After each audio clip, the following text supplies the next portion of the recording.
All right, let's dive in. The U.S. Federal Reserve, the super cautious guardian of old-school finance, just did something that, honestly, nobody saw coming. They basically rolled out the welcome mat for crypto and DeFi. And this isn't just some small update, this feels like the start of a whole new chapter for how we think about money. And this quote right here, from Fed Governor Christopher Waller, it just says it all. When a Fed governor says you're welcome to the conversation, that's a huge deal. A few years back, hearing this from the Fed, absolutely unimaginable. So this isn't just a simple policy change, it's more like a cultural earthquake shaking up the entire financial world. So what's really going on here? Well, the Fed didn't just hold some boring conference. They sent a clear signal that they're fundamentally rewiring their whole approach to financial tech and really to the future of money itself. The message from Governor Waller couldn't be clear. The Fed is jumping off the sidelines and getting into the game. Instead of just being the referee regulating from a distance, they're saying, hey, we want to be an active participant. They want to help shape the future of payments right alongside all the private sector innovators. Now, to really get how big of a deal this is, you got to remember what things looked like just a couple of years ago. I mean, to say the relationship was frosty is putting it mildly. The entire vibe has shifted from outright suspicion to, now, collaboration. This little comparison really shows you the total 180 they've done. Governor Waller actually described the early crypto attitude as, and I'm quoting here, "Dude, we're going to take your job." And on the other side, the Fed looked at DeFi with suspicion or scorn. But that whole adversarial thing, it's gone. Now the question is, how do we work together?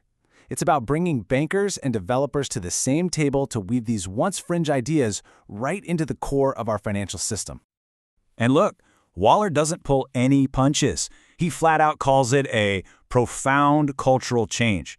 This isn't just tweaking a few rules. It's a complete shift in mindset. It's the Fed admitting that the future of finance is going to be built by everyone, the big banks and the new innovators working together. So what's causing this massive shift? It's not just that they had a change of heart.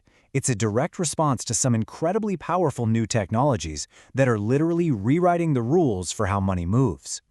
We're talking about three key game changers here. First, tokenized money, things like stablecoins, which are basically digital dollars.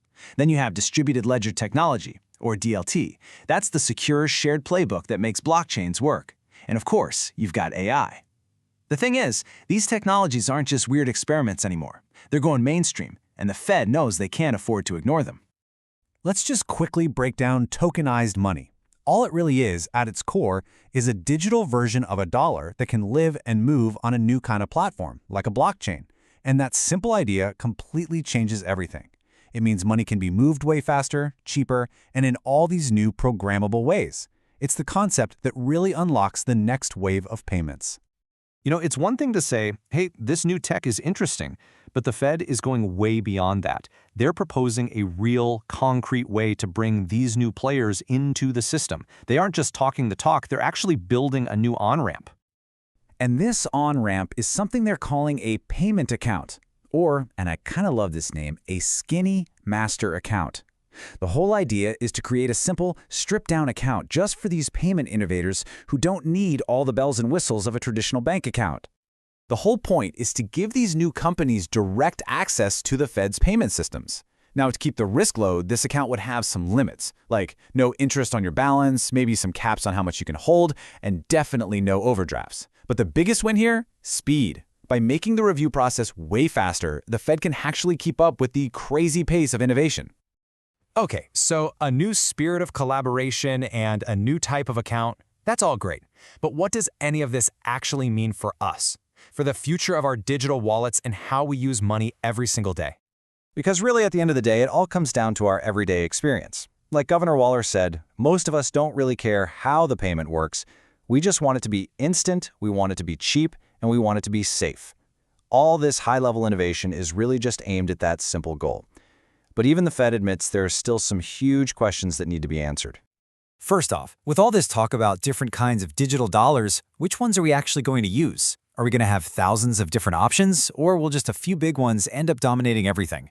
Honestly, the answer to that will come from us, from what we, the consumers, actually decide to adopt. Next question, what will these new financial highways, these blockchain rails, even look like? Will they all talk to each other? Will they be run by a handful of giant companies? Or will they be more open and decentralized? The blueprint for our financial future is literally being drawn right now. And that leads to the final, and maybe the most exciting question of all. What's next? What's the thing that nobody even sees coming? If there's one thing we know about technology, it's that the biggest breakthroughs are often the ones that challenge everything we thought we knew. The Fed has cracked the door open, and now the really big question is, who and what is about to walk through it?